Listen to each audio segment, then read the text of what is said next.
जो विद्यार्थी मित्रों धोरण 11 चैप्टर नंबर 5 द्रव्य अवस्था जेमा वायु और प्रवाही में આપણે છેલ્લે લેક્ચર નંબર 4 માં આપણા પેમ્પલેટનો પ્રશ્ન નંબર 15 એટલે કે ચાર્લ્સનો નિયમ ભણી ગયા હતા। આ ચાર્લ્સનો નિયમ બહુ સહેલો છે, ખાલી એની સાબિતી ચાર્લ્સ ન ચાલે મેં તમને કહ્યું હતું એ વખતે। બાકીના બધાના સાબિતીમાં તમે પ્રારંભિક અવસ્થા અને અંતિમ અવસ્થાના આધારે સૂત્ર આપી દો, પણ ચાર્લ્સમાં એ નથી ચાલતું। તો ચાર્લ્સની સાબિતી માટે એક વિધાન જે ચાર્લ્સ અને ગેલ્યુસેકે સંયુક્ત રીતે આપ્યું હતું, યાદ છે શું હતું વિધાન? તો એમને સંયુક્ત રીતે પ્રયોગો કરીને શોધી કાઢ્યું। તો હું એની સાબિતી ફરીથી આપું છું કારણ કે એ થોડો કોમ્પ્લિકેટેડ સબ્જેક્ટ છે। તો જો સાબિતી સીધું જ અહીંયા સાબિતીથી જ શરૂ કરું છું। ચાર્લ્સ અને ગેલ્યુસેકે સંયુક્ત રીતે પ્રયોગો કરી પ્રયોગો દ્વારા પુરવાર કર્યું કે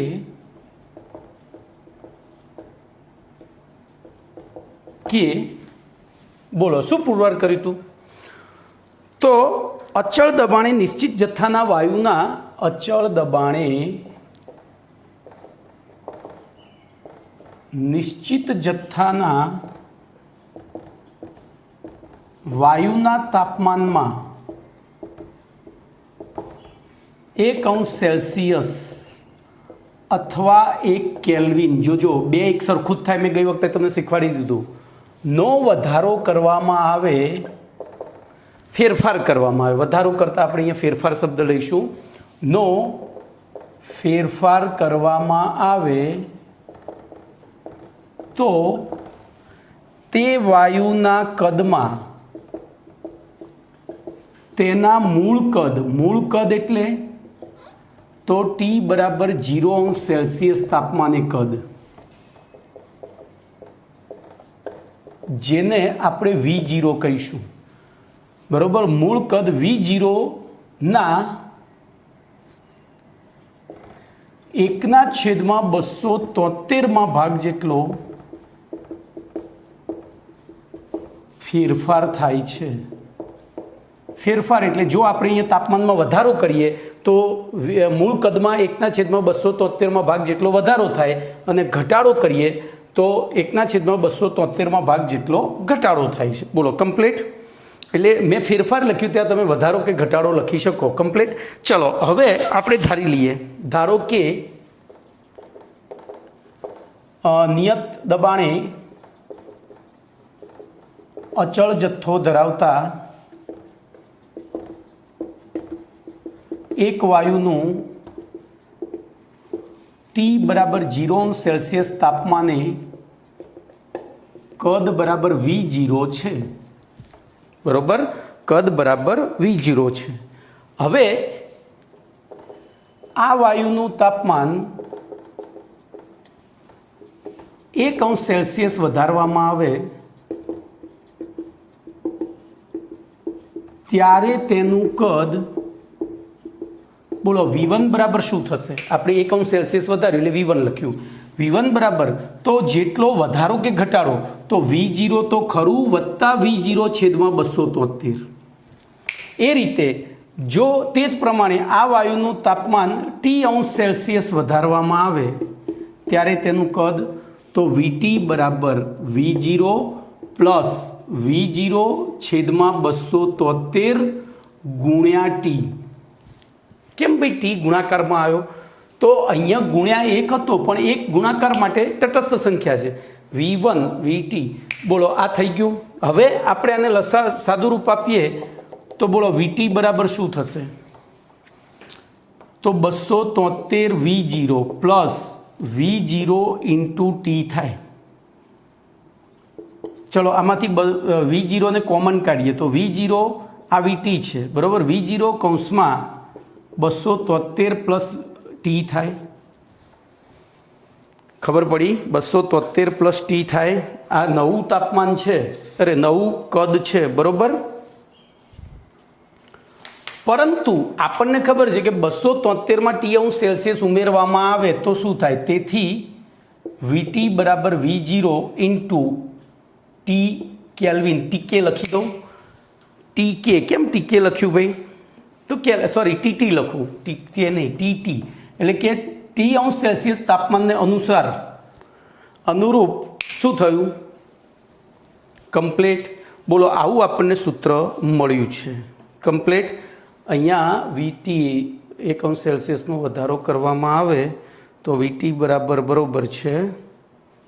હજુ આપણી એક ભૂલ થઈ અહીંયા, ભાઈ મારી ભૂલ થઈ, એક જ મિનિટ હો. લસા લીધો છે ને એટલે ધ્યાન એ રાખજો, અહીંથી લસા લીધો છે, મેં ભૂલ કરી. તેથી VT બરાબર બોલો V0 × 273 વત્તા V0 × T છેદમાં 273 થાય. ઇમ્પ્લાઇઝ બોલો હવે તો આ 273 આ બાજુ લઈ લઉં તો VT × 273 બરાબર, હવે V0 કોમન કાઢું તો V0 કૌંસમાં 273 પ્લસ T થાય. હવે જોજો 273 એને હું પ્રારંભિક તાપમાન ગણી લઉં તો VT, તો આને હું T0 લખી દઉં. શું લખી દઉં?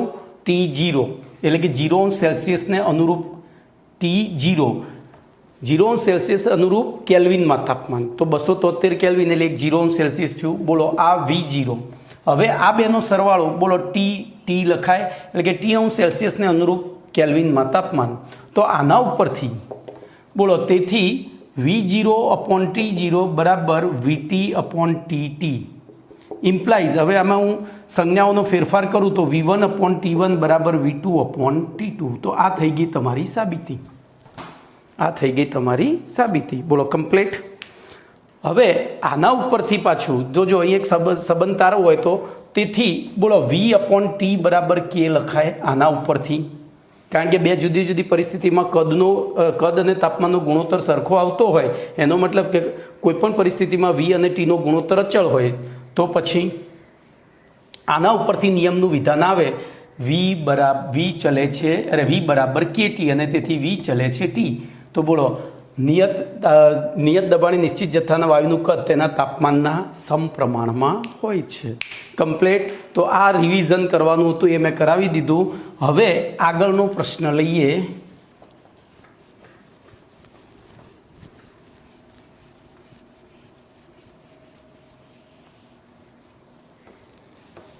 તો આગળનો પ્રશ્ન છે પ્રશ્ન નંબર 16, એનું વિધાન લખીશ.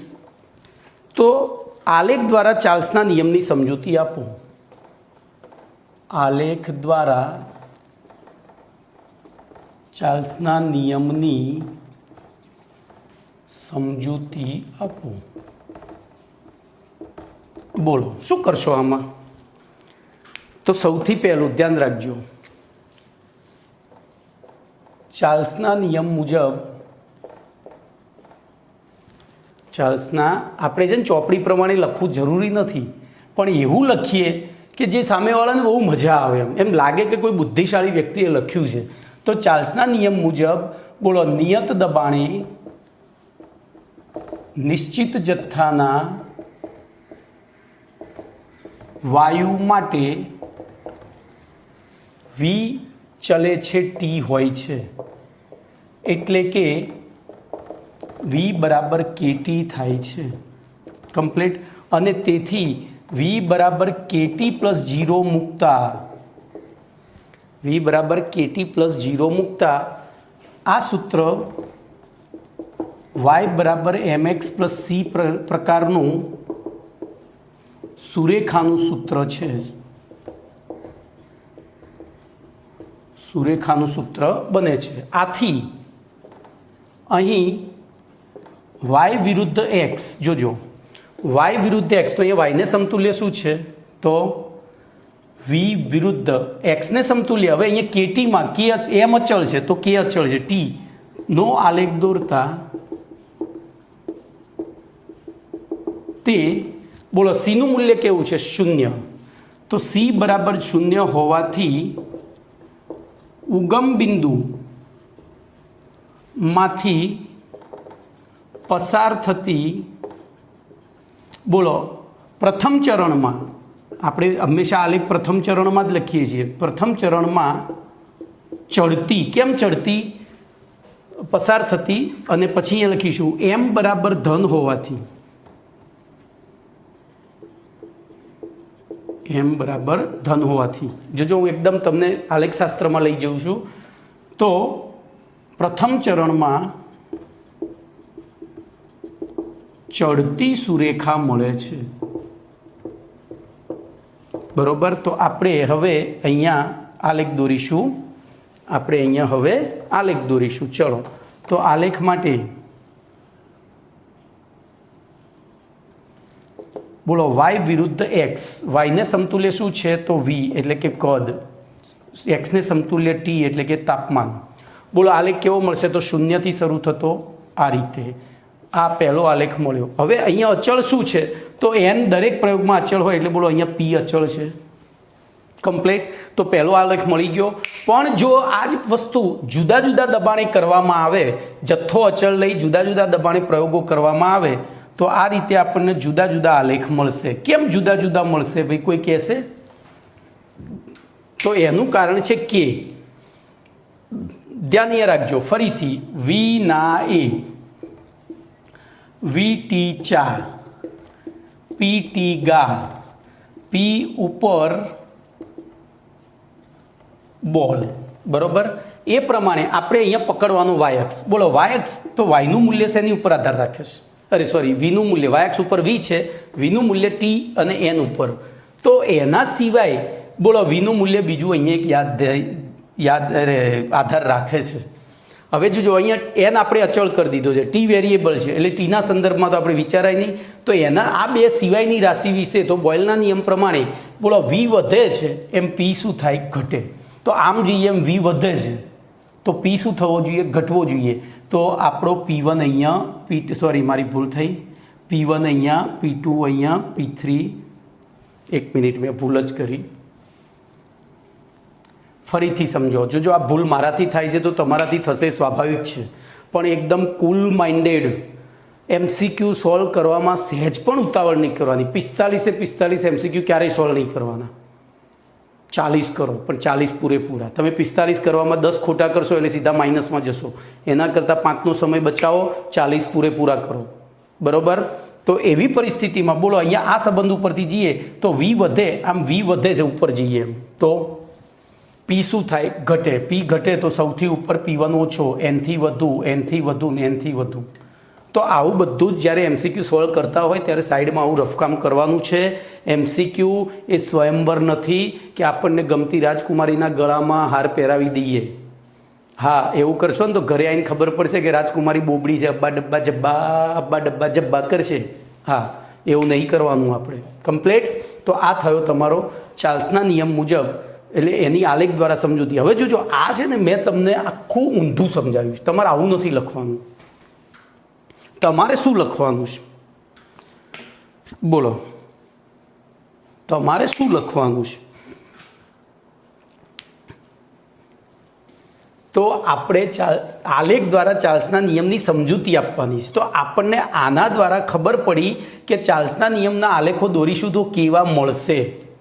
આ જે મેં સમજાવ્યું ને એ આપણે ગોખવું નથી એટલે સમજ્યા, કારણ કે આલેખ દોરવો હોય ત્યારે પ્રયોગ કરવો પડે, પ્રયોગ કર્યા વગર આલેખ દોરવો હોય તો આપણે બુદ્ધિ ચલાવવી પડે કે ભાઈ આલેખ કેવો મળશે। આપણને અહીંથી ખબર પડી જોઈએ કે આનો આલેખ આવો મળશે, નહીંતર ઘણા છે ને ચાર્લ્સનો આલેખ સમજાવે આમ, આલેખ આ દોર્યો અને સમજૂતી આપી દે, પણ એમને એ કાં તો ગોખવું પડે કાં તો પછી ખોટું થાય। એટલે એવી પરિસ્થિતિમાં એવું ન થાય એટલે મેં આ સમજાવ્યું। તો હવે તમે લખાણમાં શું લખશો બોલો? આ પ્રશ્ન તમારે અહીંયા લખવાનો, આ નથી લખવાનું।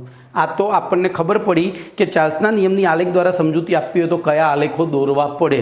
તો જો ધ્યાન રાખજો, અહીંયા લખવાનું છે આલેખ દ્વારા ચાર્લ્સના નિયમની સમજૂતી નીચે પ્રમાણે આપી શકાય। કોઈ એક જ અચળ દબાણે નિશ્ચિત જથ્થાના વાયુનું જુદા જુદા તાપમાને કદ નોંધી, જુદા જુદા તાપમાને કદ નોંધી તે ઉપરથી વી વિરુદ્ધ ટીનો આલેખ દોરતા, બરોબર। તે આલેખ આકૃતિમાં દર્શાવ્યા પ્રમાણે સીધી રેખા દર્શાવે મળે છે। આ રીતે સીધી રેખા મળે છે જે દર્શાવે છે કે વાયુનું કદ તેના નિરપેક્ષ તાપમાનના સમપ્રમાણમાં હોય છે। પતી ગયું। હવે જો જુદા જુદા દબાણ P1, P2, P3, P4 લઈ અને આ પ્રયોગ કરવામાં આવે તો જેમ દબાણ વધતું જાય છે એમ આલેખનો ઢાળ ઘટતો જાય છે। દબાણ વધતું જાય છે તેમ આલેખનો ઢાળ ઘટતો જાય છે। એનો મતલબ આપણે શું કરીશું તો જુદા જુદા પરંતુ નિયત દબાણે P1, P2, P3, P4 માટે નિશ્ચિત જથ્થાના વાયુનું કદ અને તાપમાનનો આલેખ દોરતા તે આલેખ આકૃતિ 2માં દર્શાવ્યા પ્રમાણે જુદી જુદી સીધી રેખા મળે છે અને આ તમામ રેખાઓ ક્યાં છેદે છે બોલો? તો ખાસ ધ્યાન રાખજો, તમામ રેખાઓ તાપમાનના અક્ષને જોજો, તાપમાનના અક્ષને આને તો 0 એ છેદે છે પણ તાપમાનમાં 0 એ નથી છેદતી. જો તમે કેપિટલ ટી કર્યો હોય તો 0 એ છેદે, પણ સેલ્સિયસમાં લીધો હોય તો સેલ્સિયસ અહીંથી શરૂ થાય, ખબર છે ને? કારણ કે આ 1 સેલ્સિયસ એટલે 273 કેલ્વિન છે. એટલે કે તાપમાનના અક્ષને -273 કેલ્વિન તાપમાને, બરોબર, -273 સેલ્સિયસ તાપમાને છેદે છે. બરોબર, કમ્પ્લીટ. તો -273 73.15 સેલ્સિયસ તાપમાને છેદે છે. હવે જુદા જુદા દબાણે વાયુના કદ વિરુદ્ધ તાપમાનના આલેખ જુદા જુદા મળે છે, જે દર્શાવે છે કે V/T બરાબર K. બરોબર, એ K એટલે ઢાળ, મેં તમને કીધું છે. તો V/T બરાબર Kમાં નું મૂલ્ય વાયુના કદ અને તાપમાન ઉપર આધારિત નથી. V/Tનું મૂલ્ય જે છે, V/T બરાબર શું છે? K. અને આ Kનું મૂલ્ય બોલો નથી V ઉપર આધારિત કે નથી T ઉપર આધારિત? આ બેમાંથી એક ઉપર આધારિત નથી. શેના ઉપર આધારિત છે? તો P ઉપર આધારિત છે. તો આ MCQ પૂછાય છે. બોલો, ચાર્લ્સના નિયમનો અચળાંક K શેના ઉપર આધાર રાખશે? તો બધા છે ને લખીને આવે V અને T. તો એ V અને T ઉપર આધાર નથી રાખતો, એ શેની ઉપર આધાર રાખે છે? દબાણ ઉપર. બરોબર, આ મેં તમને 3/3માં શીખવાડી દીધું. ચલો ફરીથી એક વખત લઈ લઈએ. ફરીથી 3/3 જે રાશિ નથી એની ઉપર આધાર રાખે. બોલો, V ના A, VT ચા, PT ગા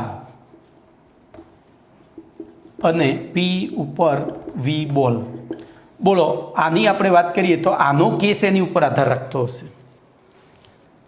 તો આનો કે અહીંયા જે રાશિઓ નથી એ બે ઉપર આધાર રાખશે, એટલે કે P અને T બંને ઉપર.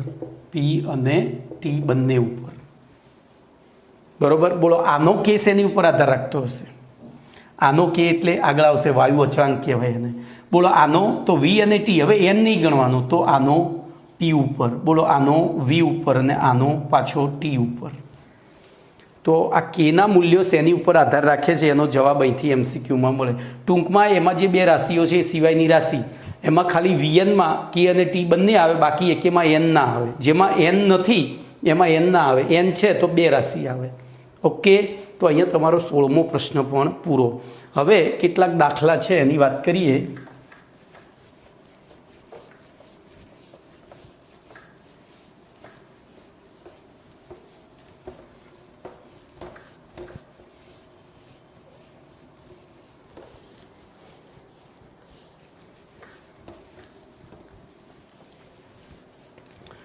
તો દાખલા નંબર, જો ભાઈ જે ગણેલા છે ને હું નહીં ગણાવું, તમને પહેલેથી કહી દઉં છું, એ તમારે જાતે પ્રેક્ટિસ કરવાની છે. ગણીને આપ્યા છે એટલે જાતે કરી શકો. નથી ગણેલા હું ગણાવીશ. તો N9, ચલો 0 સેલ્સિયસ તાપમાન ધરાવતા, તો T બરાબર 0 સેલ્સિયસ. હવે જોજો, સ્મોલ t એ શેની સંજ્ઞા છે ભાઈ? તો સમયની સંજ્ઞા છે, એટલે ભૂલથી એ સ્મોલ t નહીં લખવાનો. તો કેપિટલ T બરાબર 0 સેલ્સિયસ બરાબર 273 કેલ્વિન. બરાબર, ચલો એના પછી વાયુનું કદ બમણું કરવા માટે કદ V બરાબર x, તો કદ V2 બરાબર 2x કરવા માટે T2 બરાબર કેટલા? બોલો, આને 1 1 કરી દીધો ને પેલો 2 2 કરી દીધો. એકદમ ઇઝી દાખલો છે. 0 સેલ્સિયસ તાપમાન ધરાવતા વાયુનું કદ બમણું કરવા માટે તેનું તાપમાન કેટલા સેલ્સિયસ કરવું પડશે? તો હવે આપણે સીધું જ બોલો, ચાર્લ્સના નિયમ અનુસાર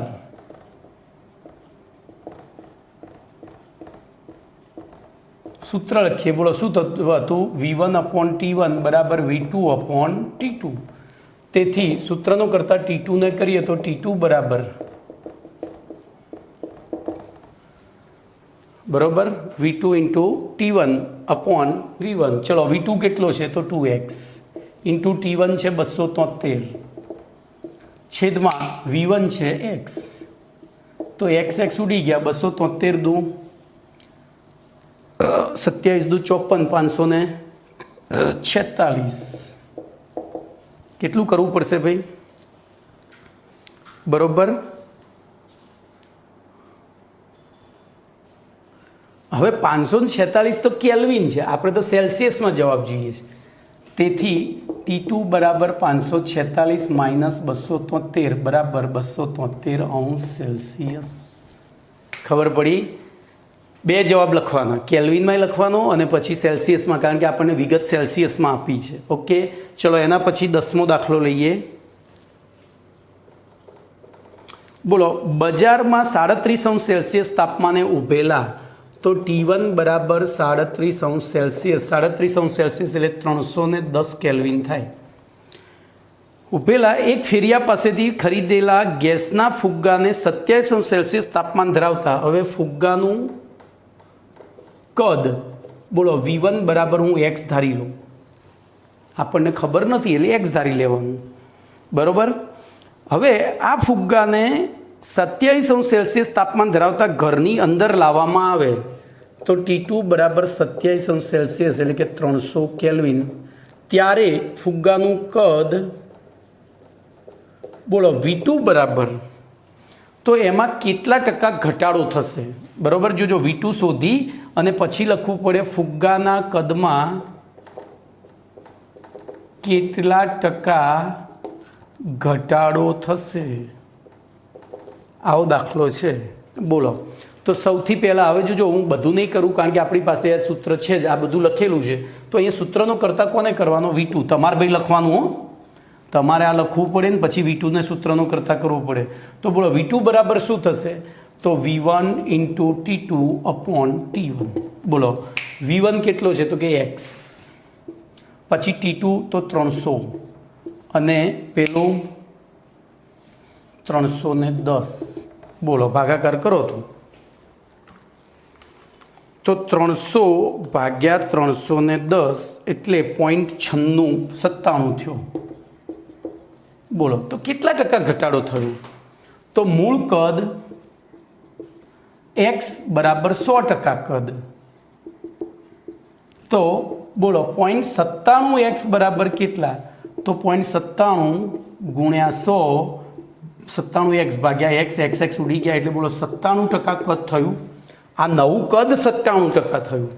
તેથી કદમાં થતો ઘટાડો બરાબર 3%.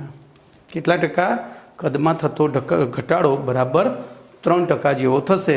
હવે ભાઈ અહીંયા જવાબ જુદો કેમ આવ્યો? 3.23 કેમ? તો મેં જે 97 કયા છે એની જગ્યાએ એમાં 96.77 લઈને ગણતરી કરેલી છે. 0.9677 આખું જો તો આપણે એ ગણતરી કરીએ તો 0.9677 આટલા, એટલે કે 96.77% ઘટાડો થયો એમ. તો 100માંથી એને બાદ કરીએ એટલે બોલો 3.33 આવી જાય. અરે 3.23 આવે કે નહીં? ખબર પડી? તો અહીંયા સહેજ તમારી ભૂલ નડી જાય. ઓકે, ચલો એના પછી 11મો દાખલો.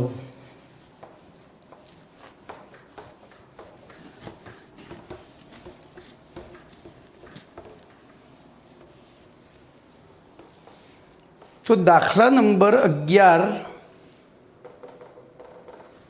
એમાં 27°C તાપમાન ધરાવતા એક ખુલ્લા પાત્રને, ધ્યાન રાખજો, T1 બરાબર 27°C બરાબર 300 કેલ્વિન. જોજો મસ્ત દાખલો છે. એક ખુલ્લા પાત્રને 400 ને, તો ખુલ્લા પાત્રમાં હવાનું કદ બરાબર x ધારી જ લઈએ. કદ V1 બરાબર x. જોજો આ રીતે ખુલ્લું પાત્ર છે. બોલો આની અંદર અહીંયા હવા તો ભરેલી જશે ને, એટલે કે ખુલ્લા પાત્રનું શરૂઆતનું કદ એ જ હવાનું કદ. હવે તાપમાન વધારીને 400, તો T2 બરાબર 300 વત્તા 477 છે ને, તો 477°C. તો 477 વત્તા 273 બોલો કેટલા થયા? તો 477 વત્તા 273 એટલે 750 કેલ્વિન થયા. તો એ વખતે બોલો પાત્રમાં ભરેલી, કેમ ભાઈ મેં અહીંયા આવું લીધું? તો પાત્રનું કદ નહીં બદલાય, પાત્ર તો કેવું છે, ખુલ્લું છે, એટલે તો એવું નહીં રહેશે. તો આપણે લખીશું પાત્રમાં ભરેલી હવાનું કદ V2 બરાબર કેટલા. ચલો તો અહીંયા પણ લખીશું, જો પેલી વખતે નહોતું લખ્યું હવે એ લખીશ. તો ચાર્લ્સના નિયમ મુજબ બોલો V1/T1 બરાબર V2/T2 ઇમ્પ્લાઇઝ, બોલો આપણે શોધવો છે V2, તો V2 બરાબર V1 × T2/T1. ચલો કિંમતો મૂકીએ. V1 મેં x ધાર્યું હતું, T2 છે 750, T1 છે 300. બોલો તો 750 ભાગ્યા 300 એટલે જવાબ તમારો 2.5 થયો. તો 2.5x. બોલો આ નવું કદ આવ્યું. તો હવે જોજો દાખલો અહીંયા પૂરો નથી થયો. કેટલી હવા બહાર નીકળી જશે એમ, કેટલી હવા બહાર નીકળી જશે. બોલો આમાં થોડી બુદ્ધિ દોડાવવાની છે.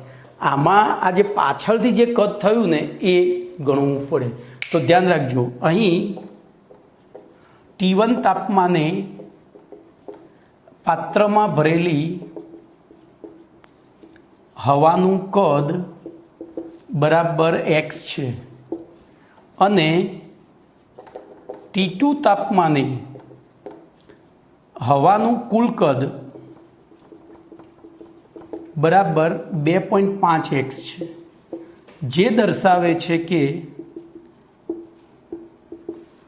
2.5x માંથી x કદ હવા પાત્રમાં રહેશે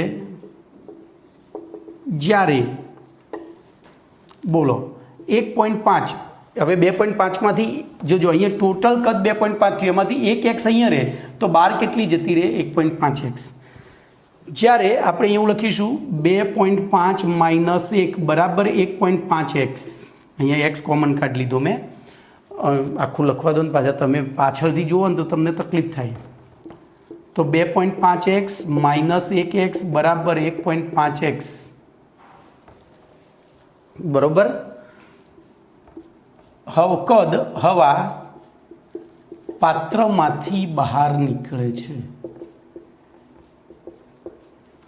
હવે અહીંયા આપણને દાખલામાં શું પૂછ્યું છે, કેટલો અંશ બહાર નીકળી જશે. તેથી પાત્રમાંથી બહાર નીકળતી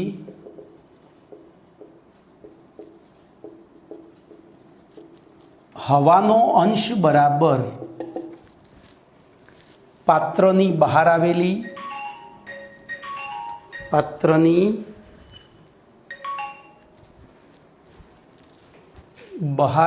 હવા છેદમાં હવાનું કુલ કદ.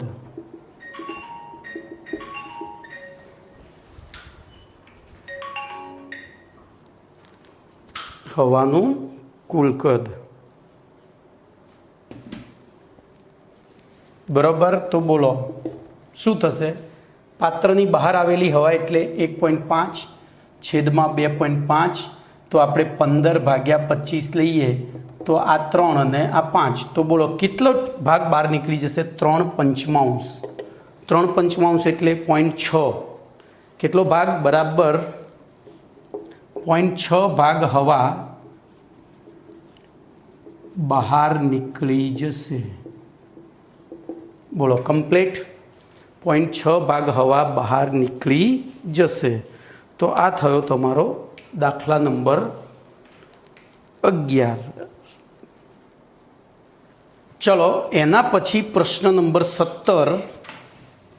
તો પ્રશ્ન નંબર 17 આપણે લગભગ ભણી ગયા છીએ, ખાલી એને કેવી રીતે લખવો એ સમજવાનું છે. તો નિરપેક્ષ શૂન્ય તાપમાનની સંકલ્પના સમજાવો.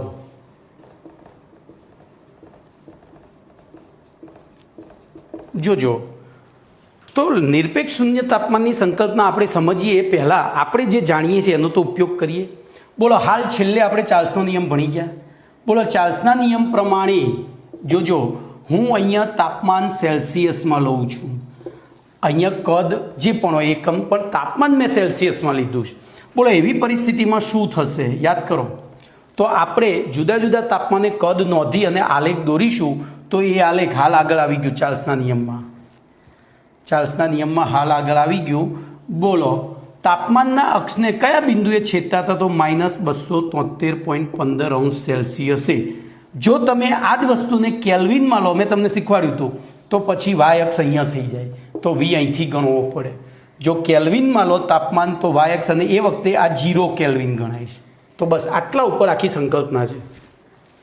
હવે એ યાદ કરો તો અહીંયા શું હતું? પી નંબર આપો તો 1 2 3 હતું કે નીચેથી 1 2 3 4 હતું? તો વી ચલે છે પી, વી વધે એમ પી ઘટે. વી કારણ કે બોયલના નિયમ પ્રમાણે પી ચલે છે 1/v છે ને, તો વી વધે એમ પી ઘટે, તો ઉપરનો ઓછો, એનથી વધુ. કમ્પ્લીટ. તો આટલા ઉપર આખી થિયરી છે. તો હવે એ થિયરીને આપણે કેવી રીતે લખવી એ જ સમજવાનું છે. હું જોજો હવે શબ્દોમાં બોલીશ જ, તમારે આલેખ ઉપરથી સમજવાનું છે. તો જોજો સૌથી પહેલાં પરિચયમાં આપીએ તો લોર્ડ કેલ્વિન નામના વૈજ્ઞાનિકે ચાર્લ્સના નિયમનો વિગતવાર અભ્યાસ કર્યો. Lord kelvin. બોલો પરિચયમાં શું લખીશું? તો લોર્ડ કેલ્વિન નામના વૈજ્ઞાનિકે શેનો અભ્યાસ કર્યો? તો આપણને ખબર છે, ચાર્લ્સના નિયમનો અભ્યાસ કર્યો. કમ્પ્લીટ. અને બોલો આથી એમને નિરપેક્ષ, જોજો આ અભ્યાસ કર્યો એટલે એમને આલેખો દોર્યા એટલે એમને વિચાર્યું કે ભાઈ આ તાપમાન કાયદેસર આલેખના નિયમો અનુસાર આ આલેખ ક્યાં છેદવો જોઈએ?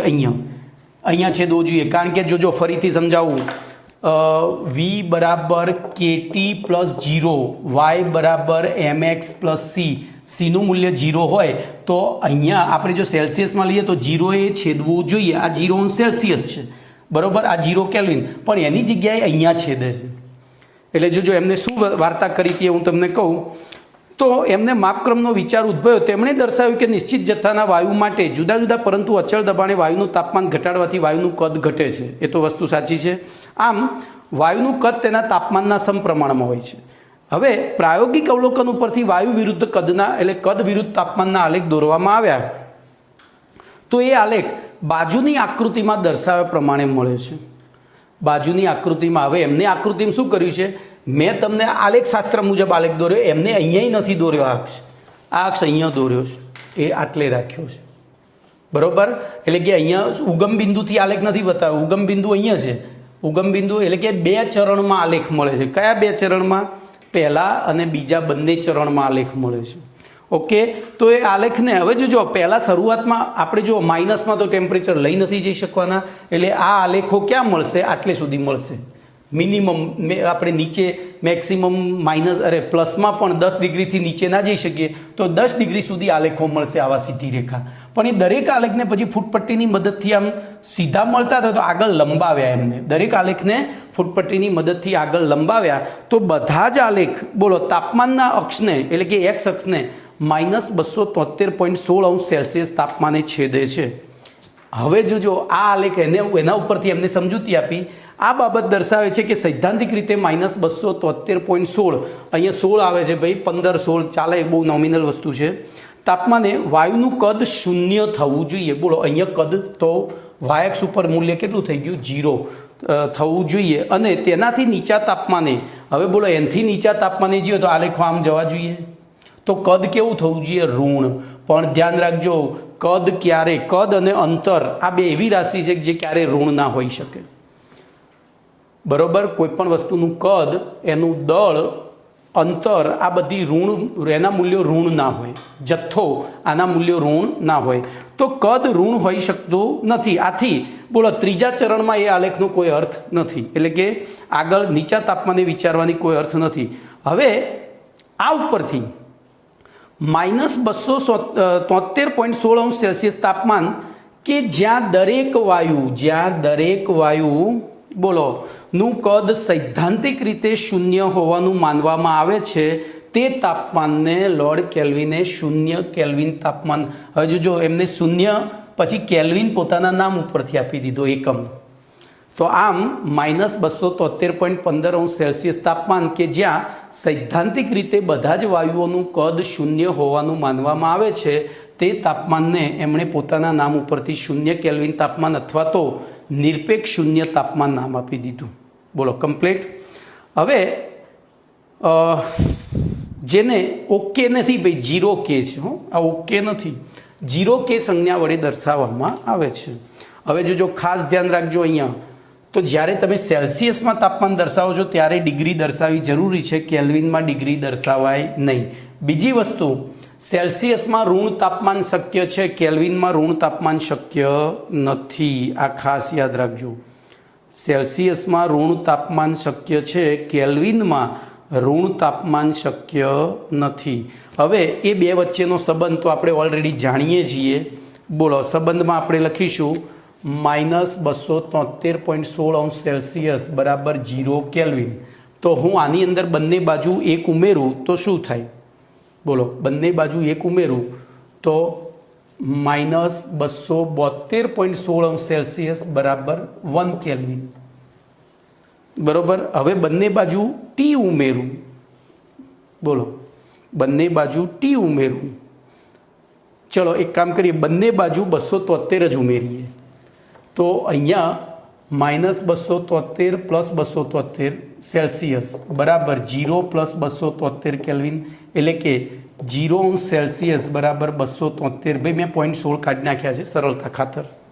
ચલો હવે 1 સેલ્સિયસ શું કરું તો આ 274, અને એવી રીતે T સેલ્સિયસ કરું તો 273 + T કેલ્વિન.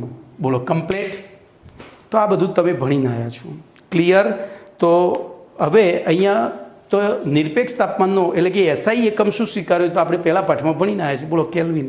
ચલો તો અહીંયા તમારી નિરપેક્ષ 0 તાપમાનની સંકલ્પના આખી ચાર્લ્સના નિયમ ઉપરથી છે. તો આપણે જો ફરી એકવાર રિપીટ કરી નાખીએ, લોર્ડ કેલ્વિન નામના વૈજ્ઞાનિકે ચાર્લ્સના નિયમનો અભ્યાસ કર્યો ત્યારે તેમણે નોંધ્યું કે નિશ્ચિત જથ્થાના વાયુનું જુદા જુદા દબાણે તાપમાન વધારી કદ નોંધવામાં આવે ત્યારે મળતા આલેખો, એ આલેખોને સીધી રેખા મળે છે, અને એ આલેખોને આપણે ફૂટપટ્ટીની મદદથી આગળ લંબાવવામાં આવે તો એ માઇનસ એટલે કે તાપમાનના અક્ષ ઉપર -273.16 સેલ્સિયસ તાપમાને બધા છેદે છે. એટલે કે આ તાપમાને આ બધા, હજુ જો આ તાપમાન વાસ્તવમાં આપણે શક્ય નથી, પણ આ એક આપણી પરિકલ્પના છે.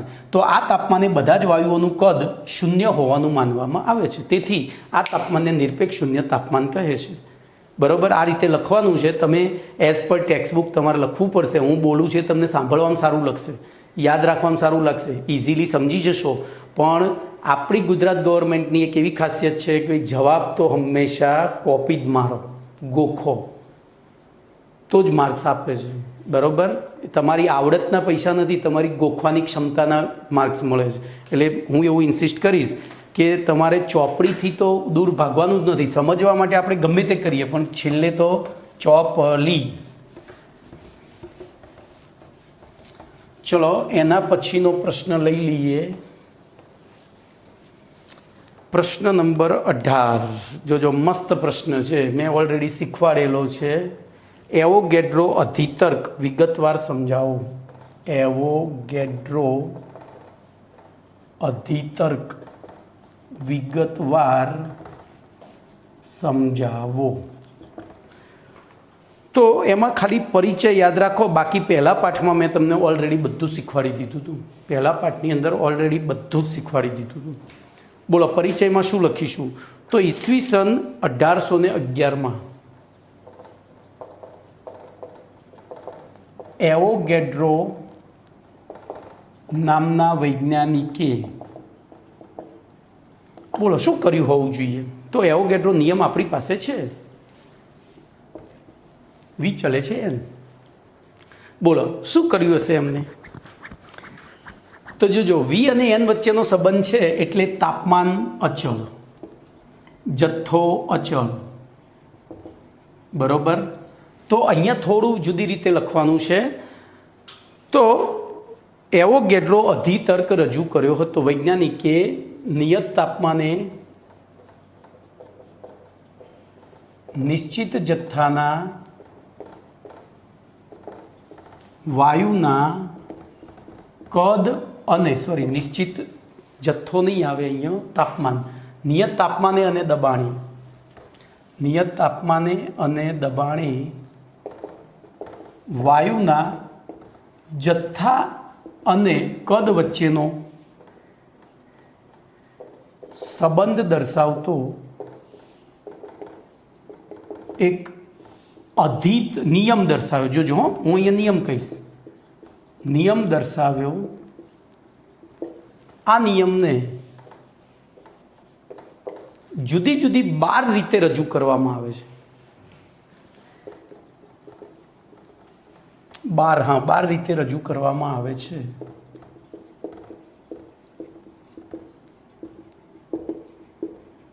જેમને એવોગેડ્રો અધિતર્ક કહે છે. આ 12 નિયમો જે છે એને અધિતર્ક કહે છે. પણ નિયમ એક જ હતો. જોજો હવે નિયમ લખી દઈએ તો તાપમાન દબાણની સમાન પરિસ્થિતિમાં સમાન જથ્થામાં સમાયેલા વાયુનું કદ સમાન હોય છે. તાપમાન દબાણની સમાન પરિસ્થિતિમાં જુદા જુદા વાયુઓના સમાન કદમાં સમાયેલો જથ્થો સમાન હોય છે. જોજો હવે મેં થોડું તમને કન્ફ્યુઝ કર્યા છે, જો કે વસ્તુ એની જ છે. તો પહેલાં નિયમ રજૂ કર્યો, નિયમ લખી નાખો. હવે આ નિયમના આધારે એમણે બીજા 12 સંબંધો સમજાવ્યા હતા, જેમને એવોગેડ્રો અધિતર્ક કહે છે. અને એ અધિતર્ક નીચે પ્રમાણે છે.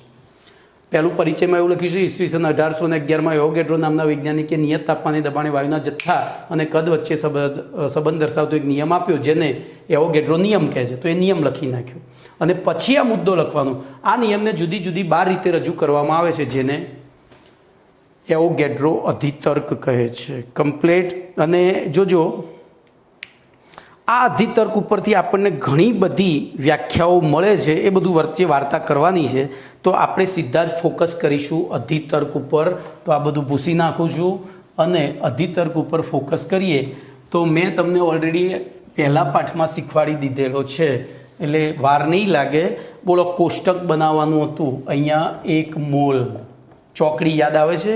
1 મોલ પછી Na બરાબર 6.022 × 10⁻23. જોજો અહીંયા જથ્થો લખવાનો, પછી અણુ કે પરમાણુ સંખ્યા, ખાલી સંખ્યા લખો ને આપણે. આ સંખ્યા છે, એવોગેડ્રો અંક એટલે સંખ્યા. પછી તો 22.4 લિટર, આને કહેવાય મોલર કદ. બરોબર, આ બધું કૌંસમાં લખવાનું છે. અને છેલ્લું આણ્વીય દળ. બરોબર, આને કહીશું મોલર દળ. હવે આમાં 4 દિશામાંથી તમે તીર દોરી શકો. જો હું પહેલું મોલથી શરૂ કરું છું, તમને પેમ્ફલેટમાં આપ્યું એ પ્રમાણે કહું. બરોબર, ચલો મોલર કદ વિશે આપણે જઈએ. તો બધાયમાં મોલર કદ એટલે અહીંથી અહીંયા આવવાનું. પહેલું આમ આવ્યા, પછી આમ આવ્યા અને આમ આવ્યા. 3 વ્યાખ્યાઓ થઈ.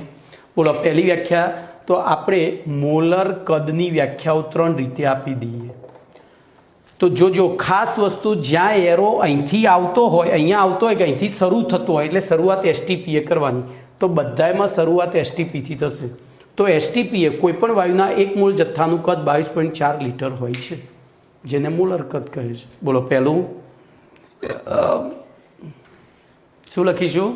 એસટીપીએ કોઈપણ વાયુના 1 મોલ જથ્થાનું કદ 22.4 લિટર હોય છે, જેને મોલર કદ કહે છે. એવી રીતે એસટીપીએ કોઈપણ વાયુના 6.022 × 10⁻23 અણુઓનું કદ 22.4 લિટર હોય, જેને મોલર કદ કહે છે.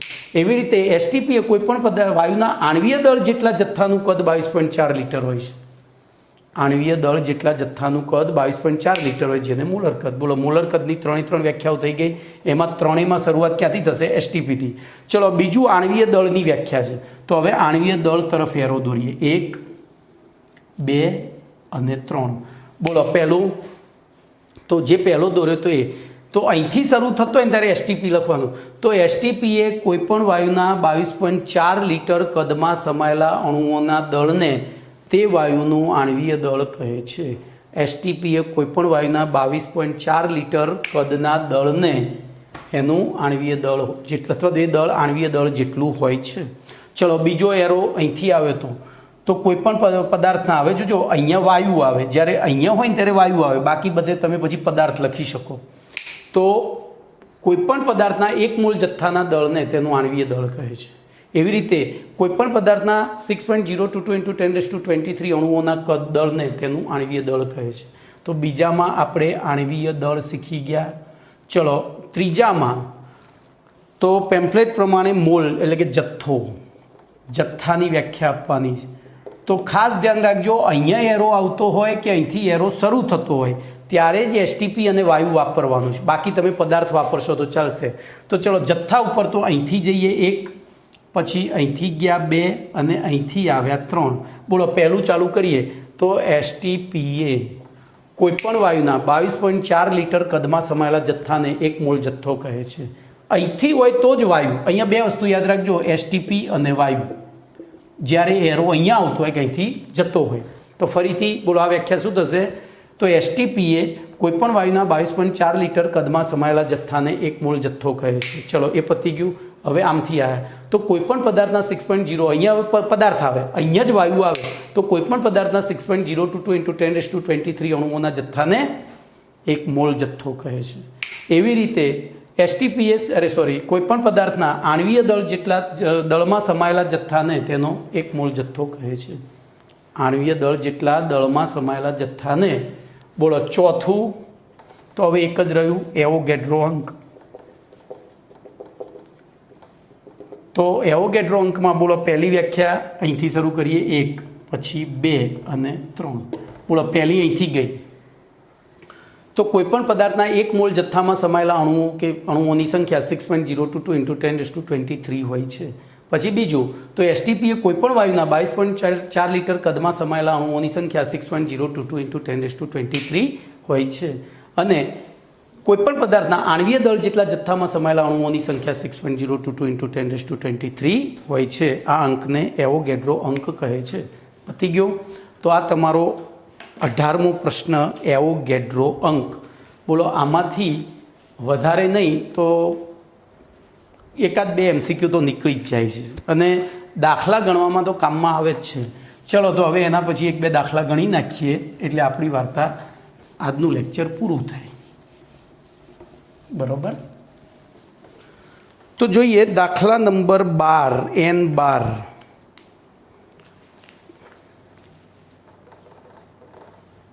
બોલો 1.4 ગ્રામ ડાયનાઇટ્રોજન વાયુમાં, એટલે હું સીધું જ લખીશ N2 વાયુમાં ઇલેક્ટ્રોનની કુલ સંખ્યા શોધો. બોલો તો સંખ્યા શેમાં આવ્યું? એવોગેડ્રો અધિતર્કમાં. તો આપણે એવોગેડ્રો અધિતર્ક પ્રમાણે જઈએ. બોલો સંખ્યા હાલ આપણે લખ્યું સંખ્યા 3 જગ્યાએ શોધી શકાય. મોલમાંથી શોધી શકાય, કદમાંથી શોધી શકાય અને આણ્વીય દળ.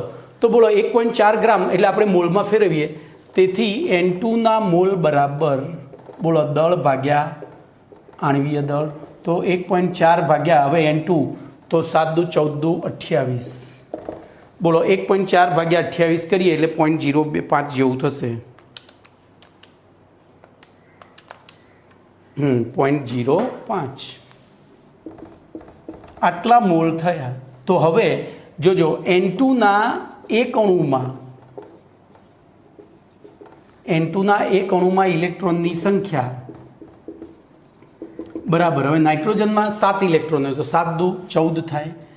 તો 1.05 મોલ. હવે જોજો 0.05 મોલમાંથી અહીંયા જે મેં ચાર્ટ દોર્યો તો અહીંયા લખવાનું એના ગુણ્યા 0.05 મોલ એટલે કે 0.05 ગુણ્યા 6.022 × 1023 અણુ થાય. 1 મોલ હતો આટલા તો 0.5 અને 5 વડે ગુણ્યા તો ના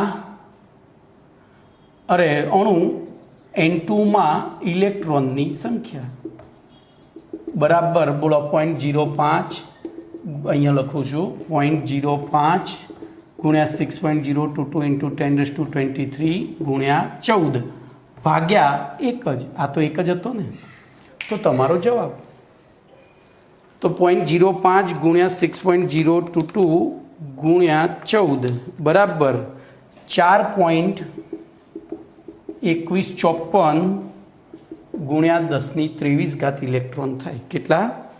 એટલે આપણે આને બાયફર્ગેટ કરીએ, આને રાઉન્ડ ઓફ કરીએ તો 4.22 ગુણ્યા 10⁻23 થાય. કમ્પ્લીટ. ચલો એના પછી બીજો દાખલો N13. હવે જો આ જે દાખલો છે ને N13, એને કેમેસ્ટ્રીને કંઈ લેવા દેવા નથી, એને કેમેસ્ટ્રીને કંઈ લેવા દેવા નથી, ખાલી એવોગેડ્રો અંક ઉપર આખો દાખલો છે. તો N13 બોલો 1 સેકન્ડમાં 10⁻10 દાણા વેચવામાં આવે તો 1 મોલ દાણા વેચતા કેટલા વર્ષ લાગશે? તો આપણે સીધું પદ મૂકીએ, 10⁻10 દાણા વેચતા લાગતો સમય બરાબર 1 સેકન્ડ.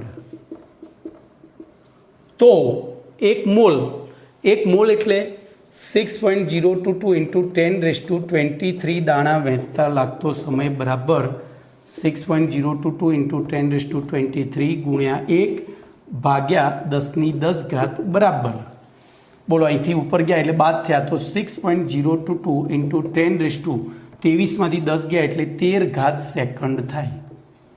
હવે તમારી કસરત શરૂ થાય છે, ધ્યાન રાખજો, કસરત હવે શરૂ થાય છે આ દાખલામાં. તો શું કસરત છે?